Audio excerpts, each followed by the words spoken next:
Saudara, perpustakaan adalah jendela dunia, tempat di mana seluruh kalangan masyarakat bisa melihat, memahami, dan menjelajahi dunia melalui ilmu, pengetahuan, cerita, dan informasi.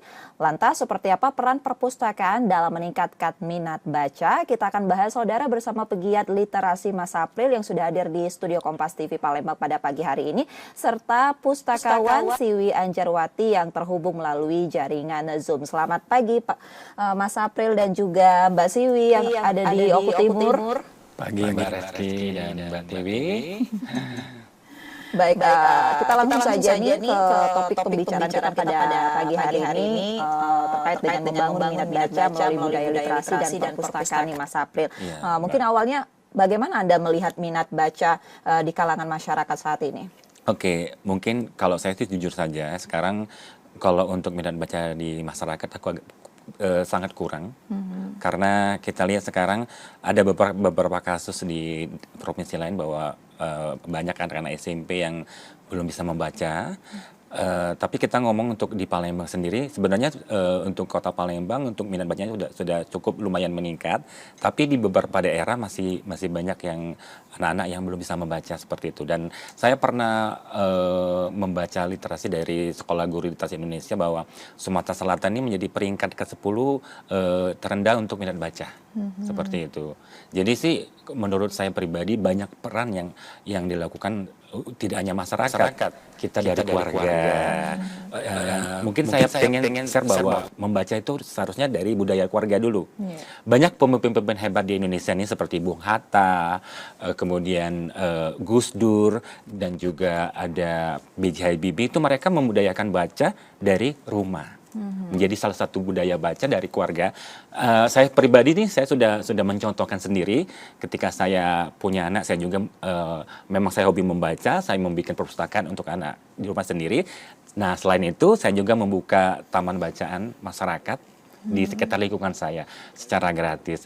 Dan di sekolah sebagai guru juga, saya tidak mengandalkan anak-anak untuk selain ke perpustakaan, saya juga di sekolah tuh punya bilik baca, atau kalau di sekolah kami disebut reading corner. Mas April tadi mengatakan bahwasannya minat baca saat ini masih sangat kurang. Kita berkaca dari data Perpustakaan Nasional di mana tingkat gemar baca untuk di Kota Palembang ini kategorinya tinggi nih untuk 2024 sebesar 79,63%. Seperti itu juga dengan indeks pembangunan literasi masyarakat ini berada di posisi sedang, itu artinya 71,88. Tapi tadi berkaca juga seperti Pak Mas April bilang tadi bahwasannya masih disayangkan Sumsel ini termasuk daerah yang peringkat 10 terendah di Indonesia. Untuk minat bacanya. Bagaimana Anda melihat fenomena ini, Pak? Oke, jadi kalau fenomena ini sebenarnya kembali ada beberapa faktor yang mendukung. Misalnya dari faktor internal dari anak itu sendiri, bahwa mereka malas untuk membaca. Sekarang kan kita tahu bahwa anak-anak sekarang ini lebih sering dengan gadget, dengan HP-nya kan. Padahal di HP itu sekarang udah ada e-book. Kita juga mau mendongeng, juga mau mendengar cerita atau berlatih membaca, bisa dibantu dengan gadget. Tapi sekarang banyak salah penggunaan anak itu sendiri kan. Kedua, nih faktor dari keluarga seperti itu. Jadi saya kadang membayangkan bahwa seharusnya memang budaya membaca tuh dari keluarga itu sendiri gitu. Karena faktor itu mendukung anak-anaknya untuk tidak malas membaca, sehingga mereka bisa dapat membaca segera walaupun mereka sudah SD pasti bisa membaca. Sekarang kan kita kasusnya ini ada anak SMP yang nggak bisa baca kan. Kemudian saya pribadi nih di masyarakat nih, saya mengajak masyarakat di sekitar saya membangun TBM, namanya Taman Bacaan Masyarakat. Nah, di situ membantu anak-anak untuk lebih suka yuk baca buku seperti itu. Dan saya tanamkan juga kepada anak didik saya bahwa membaca buku itu tuh keren. Betul. Membaca buku tuh dulu kita bilang bahwa membaca buku tuh memang membuka jendela dunia. Kemudian kalau saya punya jargonnya bahwa yuk buku tuh jadi sahabat kalian. Bahwa membaca buku tuh keren. Bahwa membaca itu anak yang pintar seperti itu. Dan juga mungkin di sekolah juga peran guru terutama dan juga peran sekolahnya. Itu artinya persentase pengaruh daripada budaya dan tradisi ini masih sangat tinggi Sangat untuk tinggi. minat baca ya. Benar, Mbak. Karena kan sekarang kita lihat bahwasannya itu hanya tugas sekolah Tugas gitu kan. ya benar. Gitu kan. Bagaimana Anda melihatnya, Pak? Iya, jadi kadang kan benar kata Mbak Rizky tadi bahwa orang tua ini kadang salah kaprah gitu. Ah, saya udah nyerahkan anak saya ke sekolah. Ah, saya udah bayar mahal ke sekolah itu kan. Padahal peran orang tua di sini yang saya bilang tadi budaya keluarga sangat penting. Karena bukannya apa? Karena kan anak-anak di sekolah berapa jam kan? Banyak di rumah mereka itu.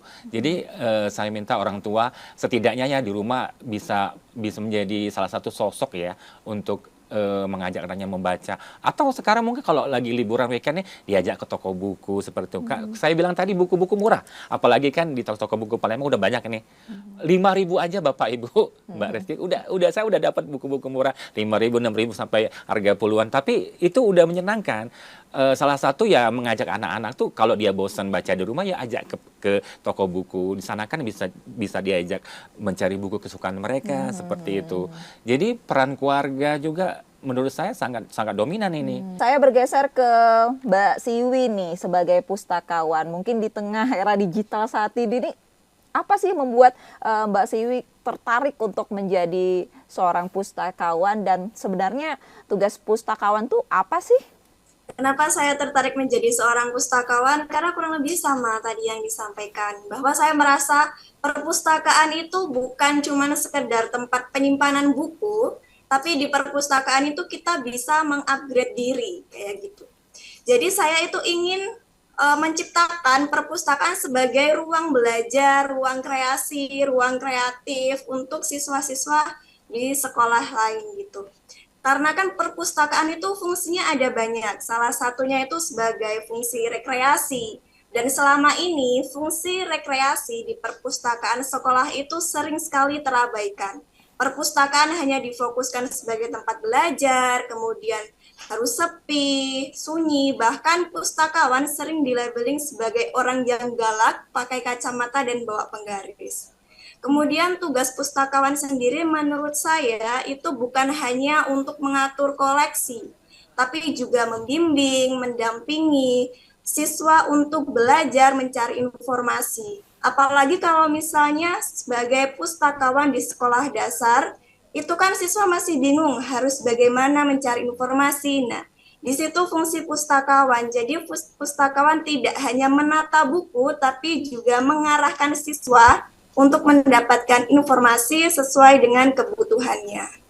Kalau dari kacamata Mbak Siwi nih sebagai pustakawan, bagaimana Anda melihat minat baca masyarakat untuk saat ini? Ya, kalau misalnya kita melihat data, memang untuk minat baca masyarakat Indonesia itu cenderung rendah. Tapi kalau menurut saya pribadi itu bukan berarti mereka itu tidak mau membaca. Tapi ada kalanya mereka mau membaca tapi tidak ada fasilitas. Kayak misalnya taman baca yang nggak ada, kemudian orang tua itu kurang mensupport. Kalau misalnya mau ke perpustakaan itu jauh, seperti itu. Dalam meningkatkan minat baca di kalangan masyarakat dan anak muda saat ini, apa sih tantangan terbesarnya? Iya. Yang saya udah bahas tadi, tantangan terbesar itu pertama dari diri mereka, rasa pengen baca tuh, keinginan mereka baca tuh sekarang masih kurang seperti itu. Mungkin tadi saya bilang bahwa pengaruh dari bermain HP, pengaruh dari bahwa mereka tidak ada keinginan untuk belajar seperti itu. Saya tadi setuju dengan Mbak Siwi bahwa perpustakaan itu bisa mengupgrade diri, tempat rekreasi, karena ya kalau kita memang mau usaha untuk mengupgrade diri, di perpustakaan tuh banyak sekali buku loh. Mau buku bacaan remaja, pertanian, peternakan, rekreasi atau apa, banyak sekali. Jadi faktor itu kembali ke dirinya mereka sendiri nih, remaja nih, atau nih dari keluarganya support nih. Saya berharap orang tua nih support nih, orang tuanya baik ibu atau ayahnya untuk support anak-anaknya membaca. Ya role modelnya mereka juga. Saya udah contoh ini nih. Saya pribadi saya memang suka membaca dari remaja. Kemudian saya koleksi buku dari saya remaja sampai saya sekarang anak saya udah SMA, bukunya saya kumpulkan, saya suruh anak saya baca, dan bahkan saya mengajak anak saya ke toko buku atau ke perpustakaan seperti itu. Kalau tadi yang kata Mbak Siwi, memang kalau di Palembang sih ya, untuk tempat taman bacaan perpustakaan udah banyak loh Mbak. Betul. Kita nggak usah ke perpustakaan yang di Demang atau yang di mana, di berbagai tempat nih. Di Polda ada Iya, betul. perpustakaan, Iya. di Bank Indonesia ada perpustakaan, di tempat-tempat umum ada bilik bacanya seperti itu. Untuk sebenarnya udah banyak fasilitas membaca, cuman kembali keinginan orangnya atau subjeknya seperti Tergantung itu. ke individu Nah, bagaimana minat benar. baca mereka seperti itu. Mungkin Mas April ada temuan ataupun kasus tertentu di lapangan?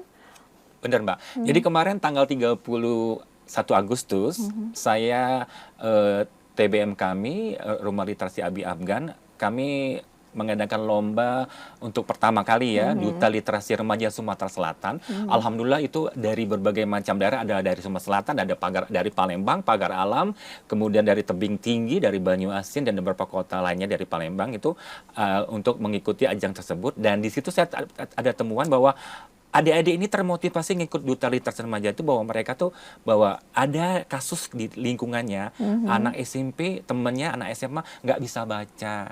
Jadi dia termotivasi, Kak, kalau saya mengikuti ini mungkin saya dapat ilmu di acara ini, saya bisa tularkan ke teman-teman saya sebagai motivasi mereka untuk bisa membaca seperti itu. Ternyata selama ini kita tahunya di luar ya, ternyata di luar daerah Sumatera Selatan, ternyata di Palembang aja sudah ada beberapa kasus anak-anak SMP yang masih mengeja, anak SMP yang tidak suka membaca seperti itu. Ini temuan yang sangat serius Iya. ya untuk siswa SMP, bahkan SMK SMA, tadi, ada SMA yang yang, Bapak Mas April sebutkan belum bisa membaca. Belum bisa membaca. Mungkin ini faktornya apa sih? Iya.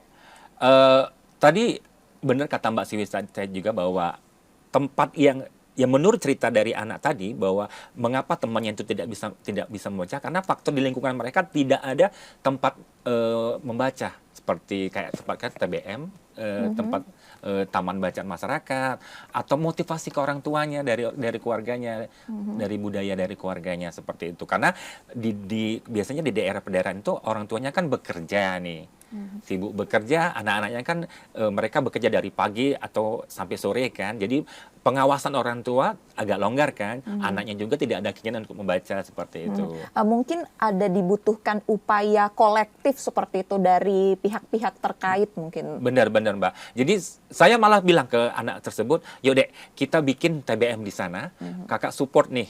Buku-bukunya dari tempat kakak, nanti kita bikin TBM biar mereka kita rangkul untuk baca buku di situ. Karena kalau ya mungkin pemerintah juga kan sibuk sekarang ini kan taruhlah. Jadi kita dari masyarakat nih boleh nih kita bantu sesama masyarakat untuk saling bantu. Kemudian dari komunitas literasi juga seperti itu.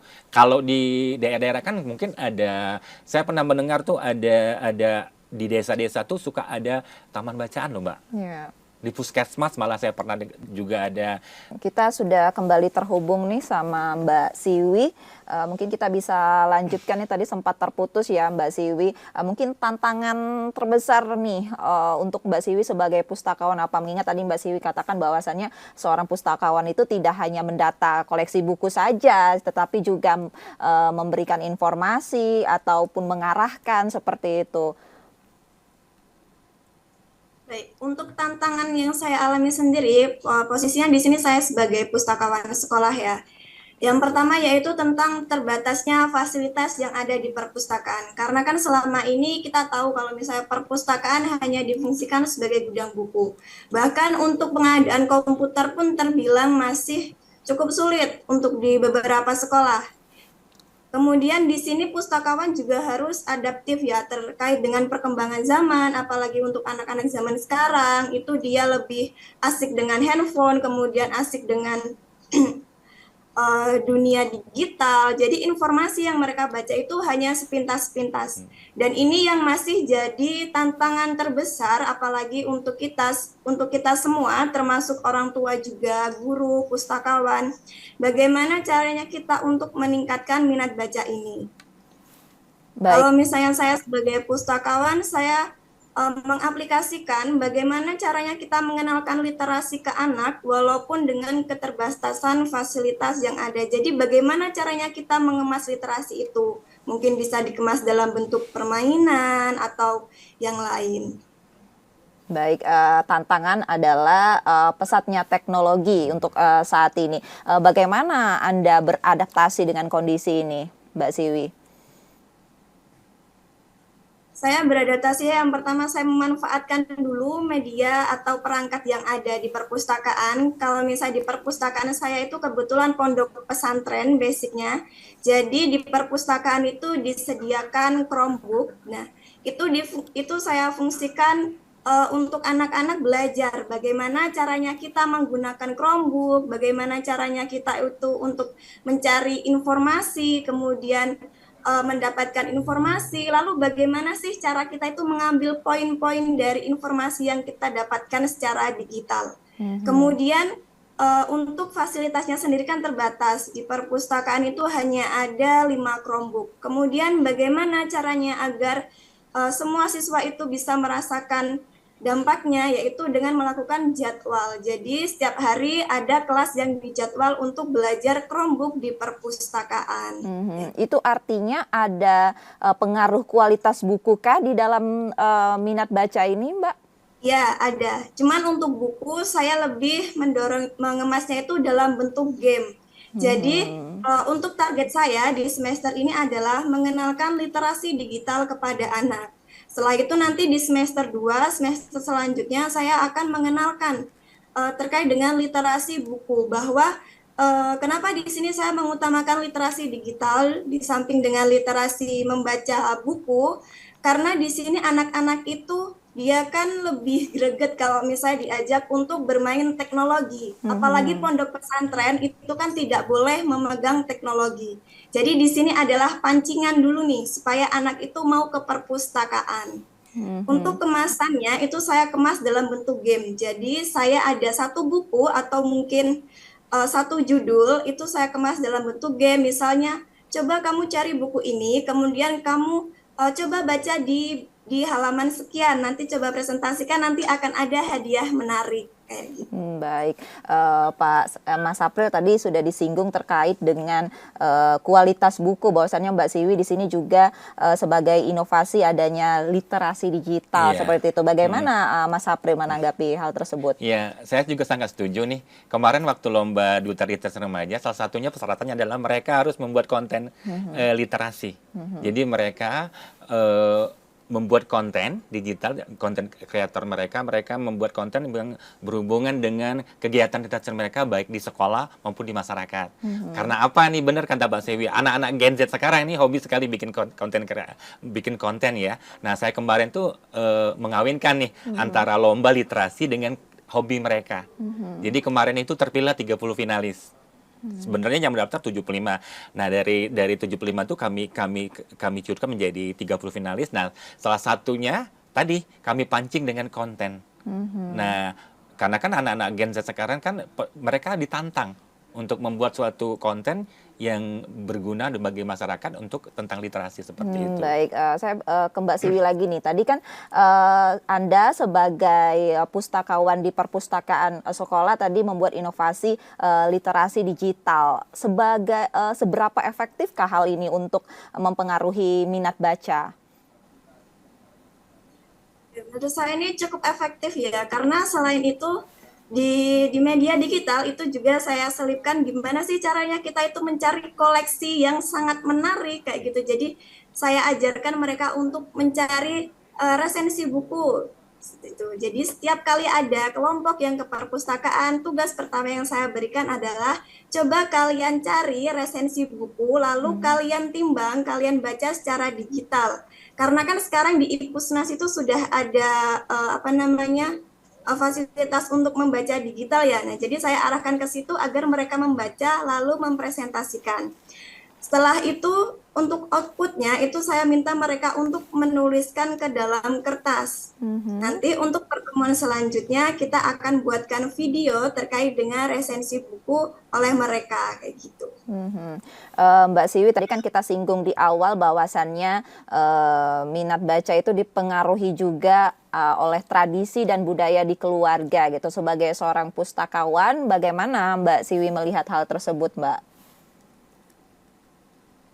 Menurut saya benar, tradisi dan keluarga itu sangat mempengaruhi minat baca. Terutama untuk di sekolah saya sendiri itu alhamdulillahnya untuk orang tua itu sangat mensupport. Karena waktu itu juga kami adakan kegiatan workshop bersama orang tua juga terkait dengan literasi, kemudian dampak literasi untuk anak itu seperti apa, lalu bagaimana caranya orang tua itu untuk mensupport anaknya supaya mereka itu gemar literasi. Seenggaknya mereka tahu dulu nih gimana rasanya membaca buku yang menarik tapi bukunya itu nggak ada lanjutannya, kayak misalnya bukunya itu berseri kayak gitu. Baik, dibutuhkan upaya Upaya. kolektif ya, Mas April. Tadi juga ada, tadi sudah disebutkan ada TBM gitu kan, Iya. Taman Baca Masyarakat. Masyarakat. Mungkin bagaimana nih berjalannya ini Anda melihat untuk mempengaruhi dari minat baca ini? Iya. Jadi benar kata Mbak Siwi tadi bahwa kita ini banyak berbagai faktor ya. Yang saya sudah bilang tadi bahwa ada faktor keluarga, Iya, betul. masyarakat, sekolah, dan kembali faktor dirinya sendiri seperti itu. Jadi bagi saya sih pribadi ya saya sangat senang apalagi di Palembang sekarang ini banyak komunitas literasi. Ini salah satu mendukung minat baca juga ini. Jadi kami ada kegiatan-kegiatan workshop, ada di selain saya TBM ini, saya juga ada komunitas literasi namanya Forum Guru Literasi Sumatera Selatan. Nah, ini kami pernah berapa kali membuat suatu event workshop atau seminar literasi gratis untuk guru dan masyarakat. Ini tujuannya ya motivasi untuk menggerakkan literasi di lingkungan mereka atau di keluarga mereka. Dan yang harus di underline di garis bawah itu bahwa nih faktor keluarga dari budaya tadi nih tradisi bahwa yuk setidaknya kan bisa zaman kita kecil dulu mendongeng sebelum tidur. Nah, kita galakan lagi seperti itu. Kalau memang mereka orang tua sibuk, ya bisa lewat mendongeng lewat HP kan bisa sekarang. Yeah. Digital kita gunakan. Literasi digital kan sekarang kan lebih mendominasi, lebih modern kan seperti itu. Kalau memang ayahnya juga tidak bisa dongeng, nggak apa-apa dibacakan aja seperti itu. Betul, Karena saya udah ngalami itu. Karena kalau anak-anak usia golden age yang umur-umur 2 sampai 4 tahun itu, mereka senang sekali dibacakan dengan buku-buku yang berwarna, dengan gambar-gambar yang menarik seperti itu. Nggak, ya memang kan mereka belum bisa baca, tapi dari situ mereka akan senang, akan cinta dengan buku seperti itu. Selain budaya dan tradisi, permasalahan utama adalah saat ini gadget seperti itu ya. Gadget, gitu. Mungkin nih Mas April nih yang sudah punya anak gitu kan, bagaimana nih Anda bisa menyikapi hal ini gitu? Iya, ya sebenarnya kita tidak juga menyalahkan gadget ya Mbak ya. Cuman karena sekarang ini kita harus ada pengawasan nih. Kayak dua sisi lihat nih, ada positif negatifnya. Kalau kita mengawasi secara detail anak-anak kita menggunakan HP, itu akan berdampak positif seperti ya saya contoh anak saya lah. Kita kemarin tinggalnya jauh dari kota Palembang. Kita anakku lebih suka menggambar. Dari YouTube, dari liar itu dia bisa tahu cara belajar menggambar. Kemudian dia suka bahasa Inggris terutama kan literasi bahasanya. Karena kita jauh dari kota, kita juga mau keluar juga susah, jadi dia belajar dari HP. Nah, di situ sisi positifnya. Nah, sekarang ini banyak anak-anak yang menggunakan HP untuk bermain kan. Apalagi sekarang banyak sekali permainan-permainan yang bikin mereka tuh sampai lupa waktu. Sudah ke distrak Iya, gitu ya Pak ya? lupa waktu, kemudian juga lupa belajar, boro-boro mau baca kan. Betul. Mereka lebih suka dengan dunia gadgetnya seperti itu. oke. Jadi yang saya minta adalah pengawasan orang tua. Baik, saya bergeser ke Mbak Siwi lagi nih. Anda sebagai seorang pustakawan di daerah, tepatnya di Kabupaten Oku Timur di Belitung ya, bukan begitu ya Mbak? Mungkin ada tantangan nggak untuk di daerah seperti itu, di kabupaten sebagai seorang pustakawan, apalagi ini kan di perpustakaan sekolah gitu? Untuk tantangan tentunya ada. Yang pertama itu terkait dengan fasilitas, kemudian untuk akses informasi sendiri di sekolahku itu masih agak susah ya, karena yang pertama itu dari koneksinya, karena kadang-kadang nih koneksinya waktu siswa lagi asik untuk nonton dongeng atau untuk mencari informasi melalui media digital kayak gitu sih ya, tiba-tiba hilang. Kemudian positif anak-anak di situ merengekkan, Bu ini kenapa Bu kok nggak bisa, Chromebooknya nggak bisa. Nah di situ saya akalilah mereka untuk membaca satu buku dalam jangka waktu 1 bulan, nanti akan diberikan reward dari sekolah kayak gitu. Kemudian selain itu juga Kadangan banyaklah anak-anak itu karena dari latar belakang yang berbeda, mereka itu agak istimewa, jadi diperlukan pendekatan khusus untuk mengenalkan literasi kepada mereka. Oke, terkendala fasilitas dan juga pendekatan khusus seperti itu ya, Mbak Siwi. Mungkin bagaimana nih cara Anda menyikapi transformasi perpustakaan ini dari fisik ke digital? Tadi sudah Anda sebutkan juga sih ada literasi digital sebagai inovasi. Terakhir nih mungkin tips dari Mbak Siwi sendiri untuk meningkatkan minat baca ataupun mendorong minat baca masyarakat, terutama ini generasi muda saat ini, Mbak Siwi. Yang pertama tentunya kita harus kreatif ya memanfaatkan media digital. Kayak misalnya nih kita ada punya buku baru, mungkin kita akan promosikan ke anak. Kita bisa potong-potong dulu nih bagian yang menarik, kemudian kita ceritakan kepada anak.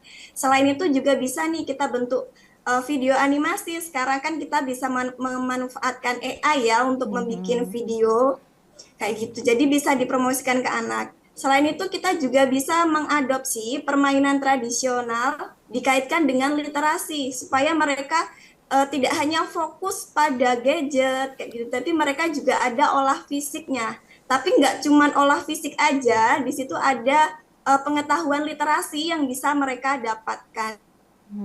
Jadi kita sebagai pustakawan harus tetap adaptif, tapi tidak boleh meninggalkan olah fisik kayak gitu.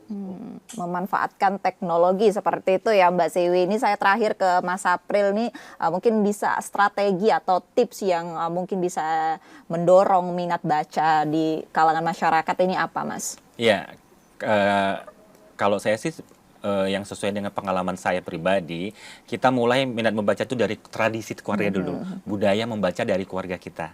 Dari kita sendiri sebagai orang tua, kita mensupport anak kita dengan ya fasilitas buku, dengan ada perpustakaan kecil di rumah, dan pastinya mungkin juga ada minat internal dari anak tersebut. Kemudian ini peran sekolah juga, peran guru.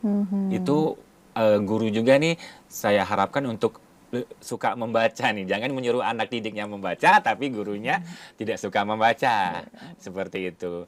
Minat baca bisa didorong melalui tradisi dan budaya di keluarga dan begitu juga di sekolah. Terima kasih Mas April untuk waktunya pada pagi hari ini, dan sebelumnya juga ada Mbak Siwi Anjarwati, pustakawan.